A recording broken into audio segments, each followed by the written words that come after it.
আসসালামু আলাইকুম সুপ্রিয় শিক্ষার্থী, আশা করি সকলে ভালো আছো।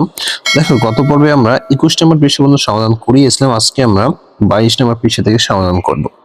তো সবাই লক্ষ্য করি, আমরা প্রত্যেকটা ভিডিও দেখার আগে আমি তোমাদেরকে যে কথাটা বারবার বলি সেটা হচ্ছে অবশ্যই প্রত্যেকটা ভিডিও দেখার আগে অবশ্যই তোমরা পিন কমেন্টটা চেক করে নিবে যে তোমাদের ছোটখাটো কোনো ইনফরমেশন বা কোনো সমস্যার সমাধান দেওয়া রয়েছে কিনা। আমি আবারও বললাম, পিন কমেন্টটা অবশ্যই চেক করে নিবে, ঠিক আছে?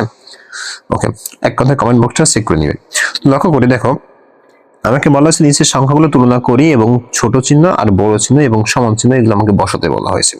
তো কিভাবে সংখ্যা তুলনা করতে হয় এগুলো কিন্তু তোমাদের আমি অনেক আগে শিখিয়ে দিয়েছি, তারপরেও আমি আবারও দেখিয়ে দিচ্ছি। খেয়াল করো, 8 8 মিল আছে, বাদ দিলাম 9 বড় 7 ছোট, তার মানে এখানে বড় চিহ্ন হবে।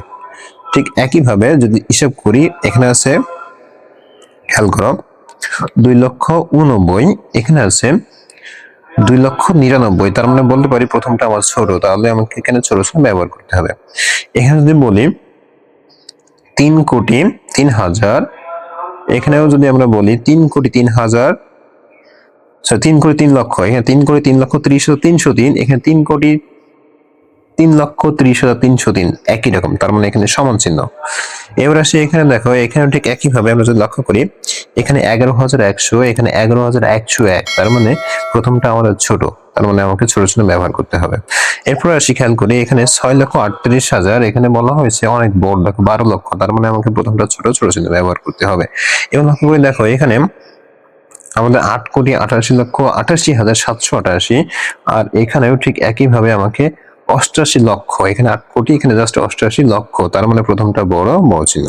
তাহলে দেখো সুন্দরভাবে কিন্তু আমরা করে ফেললাম। এবার দেখো, আমাকে বলা হয়েছে যে নিচের যে সংখ্যাগুলো, এই যে কার্ডগুলো রয়েছে, এই কার্ডগুলো ব্যবহার করে একটা একটা করে ব্যবহার করে করে আমাকে প্রথম বৃহত্তম সংখ্যা তৈরি করতে হবে, তারপর ক্ষুদ্রতম সংখ্যা তৈরি করতে হবে।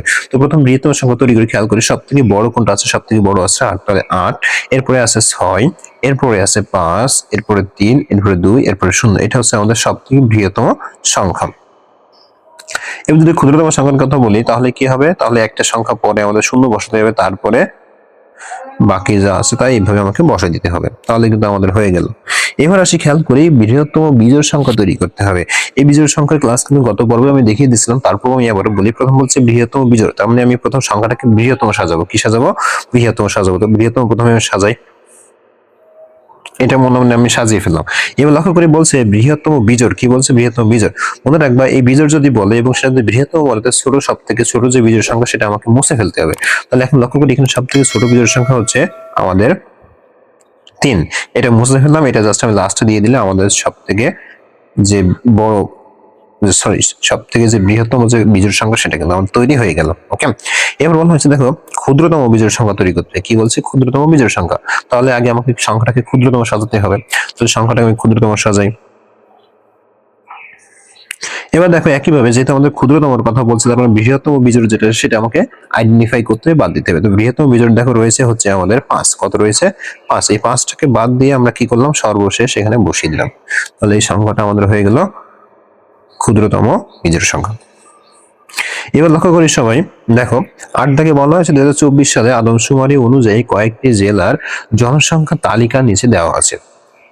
এখানে বলা আছে সবগুলোকে ছোট থেকে বড় ক্রমে সাজাবো এবং কোন জেলায় সর্বোচ্চ এবং কোন জেলায় সর্বনিম্ন তা নির্ণয় আমাকে করতে হবে। তাহলে খেয়াল করি, এখানে আমাদের এখানে কয়েকটা জেলার জনসংখ্যা এখানে দেওয়া রয়েছে। আমাকে বলা আছে সবগুলো আমাকে ছোট থেকে বড় সাজাতে হবে, ছোট থেকে বড় সাজাতে হবে। তো লক্ষ্য করি আগে এখানে কয়টা করে অঙ্ক আছে। এখানে আছে 5টা অঙ্ক, আর দুটো 7টা অঙ্ক। এখানে 2, 5, 2, 7টা অঙ্ক আছে। এখানেও আছে 7টা অঙ্ক, এখানে আছে 6টা অঙ্ক, এখানে আছে 6টা অঙ্ক। এখন দেখো, আর সর্বশেষ ঠিক একইভাবে 7টা অঙ্ক আছে। এখন খেয়াল করো, আমাকে বলা হয়েছে ছোট থেকে বড় সাজাতে হবে। তাহলে আমরা লিখি যে ছোট থেকে বড়, ছোট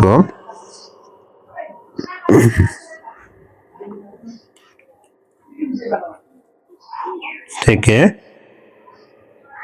বড়। তাহলে ছোট থেকে বড় যদি হয়, তাহলে লক্ষ্য করি আমাকে এখন দেখো ছোট থেকে বড়, তাহলে আমরা দেখো আমি বলছিলাম যে অঙ্ক যেখানে কম থাকবে সেটাই হচ্ছে আমাদের ছোট হবে। তাহলে দেখো এই যে দুইটা অঙ্ক, এই দুইটা অঙ্কই মতো আমাদের কম আছে, আর বাকিগুলো কিন্তু আমাদের সব ঠিকঠাক আছে। তাহলে এই দুইটা থেকে আমাদের ছোট যেটা সেটা আমাকে খুঁজে বের করতে হবে। তাহলে এখন লক্ষ্য করি, এখানে 9 লক্ষ দিয়ে শুরু, এখানে 7 লক্ষ দিয়ে শুরু, তার মানে বলতে পারি 7 লক্ষটাই আমাদের সব থেকে ছোট। 7,14,119। তাহলে নিচে থেকে বসাই 7,14,119, সরি 100 না 400 মনে হয়, না ঠিক আছে 119। এবার আমরা ব্যবহার করবো কি বড় চিহ্ন, ছোট থেকে বড় যেতে সাথে ছোট চিহ্ন ব্যবহার করবো। কোন চিহ্ন? ছোট চিহ্ন। এর পরে কোনটা? তাহলে এটা কিন্তু আমাদের হয়ে গেল। এবার পরে আসে হচ্ছে এটা, যেটা 9,18,419। তাহলে এরপরে বসাবো 9,18,419, এই দিলাম ছোট চিহ্ন। তাহলে দেখো এই দুইটার কাজ শেষ। এবার আসি 7-এর যে অঙ্ক, এখান থেকে আমরা খুঁজে বের করবো। খেয়াল করি এখানে আছে আমাদের 40 লক্ষ, 27 লক্ষ, 23 লক্ষ। তাহলে আমরা নিশ্চিন্তে বলতে পারি 23 লক্ষ সব থেকে ছোট। তো 23 লক্ষ কত আছে? 23,78,971, 23,78,971। এরপরে বলা হয়েছে দেখো 23-এর পর হচ্ছে 27, 27,64,547।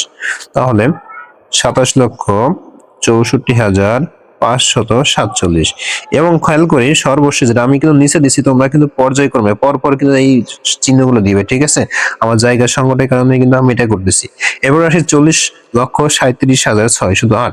তারপর খেয়াল করি 40,37,608। এই দেখো আমাদের কিন্তু ছোট থেকে বড় সাজানো হয়ে গেছে। এবার আমাদেরকে বলা হয়েছে কোন জেলায় সর্বোচ্চ জনসংখ্যা এবং কোন জেলায় সর্বনিম্ন তা নির্ণয় করি। তাহলে এখন খেয়াল করি এই যে আমাদের 7,14,00,000, তাহলে 7,14,00,000 কোনটা? 7,14,00,000 হচ্ছে আমাদের, সরি 7,14,000, সরি ভুল হয়ে গেল, 7,14,000। তাহলে খেয়াল করি আমাদের 7,14,000 হচ্ছে এই যে এটা। তাহলে এটা হচ্ছে সর্বনিম্ন, কি বলবো? সর্বনিম্ন। এবার খেয়াল করি সবার শেষে আছে 40, তার মানে এই যে এটা হচ্ছে সর্বোচ্চ, ঠিক আছে? এটা হচ্ছে কি সর্বোচ্চ। তাহলে লক্ষ্য করি আমাকে বলা হচ্ছে কোন জেলায় সর্বোচ্চ রয়েছে, তাহলে কোন জেলায়? টাঙ্গাইল জেলা। তাহলে লিখবো যে সর্বোচ্চ জনসংখ্যা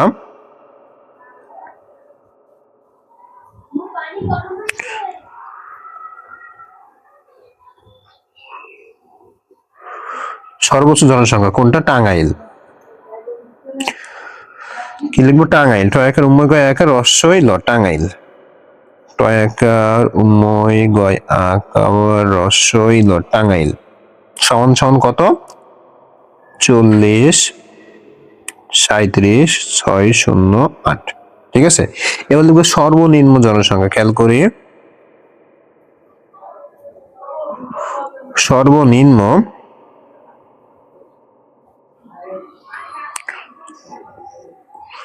জনসংখ্যা। দেখো সর্বনিম্ন জনসংখ্যা কোনটা? এই যে মাত্র বের করলাম আমরা, এটা কোনটা? এটা হচ্ছে খাগড়াছড়ি। তাহলে এখানে লিখবো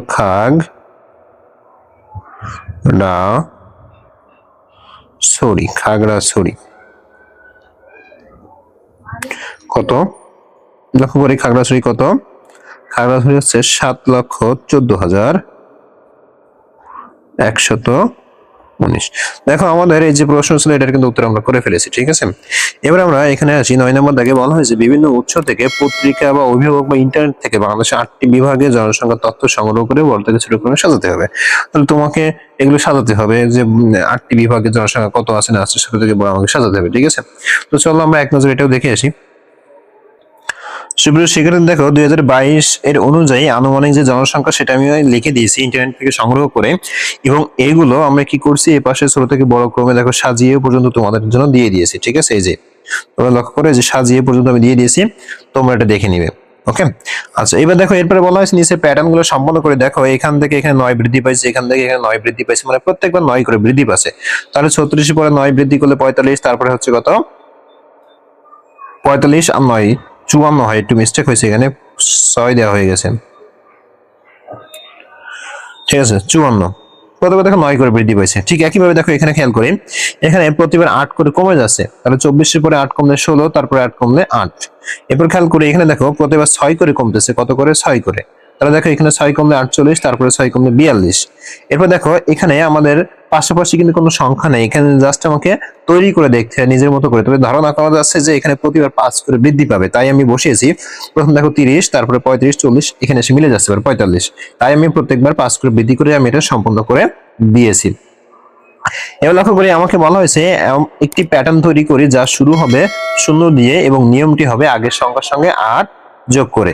দেখো আমি একটা প্যাটার্ন তৈরি করে দিয়েছি, এই যে প্রথম শূন্য তারপরে 8, তারপরে দেখো এখানে যদি প্যাটার্ন আমি বসাই তাহলে 8 আর 8 কত হলো 16। এবার আগের সংখ্যা 16, 16 আর 8 কত হলো 24। ঠিক আছে, 24 আর 8 32, 32 আর 8 কত 40, 48 আর তারপরে হচ্ছে 56, 7 আর 56। ঠিক আছে, দেখো এই যে প্যাটার্ন গুলো আমি তোমাদেরকে তৈরি করে দিলাম। ঠিক আছে, আশা করি আজকের ক্লাসটা তোমরা খুব সুন্দরভাবে বুঝতে পেরেছো। আজকের ক্লাসটা হচ্ছে আমাদের এই 22 নম্বর পৃষ্ঠা পর্যন্ত যে অনুশীলনের যে অঙ্কগুলো ছিল সেগুলো কিন্তু আমরা করিয়ে দিলাম। ঠিক আছে, সবাই ভালো থাকো, সুস্থ থাকো এবং আমাদের চ্যানেলের সঙ্গেই থাকো। ধন্যবাদ সবাইকে।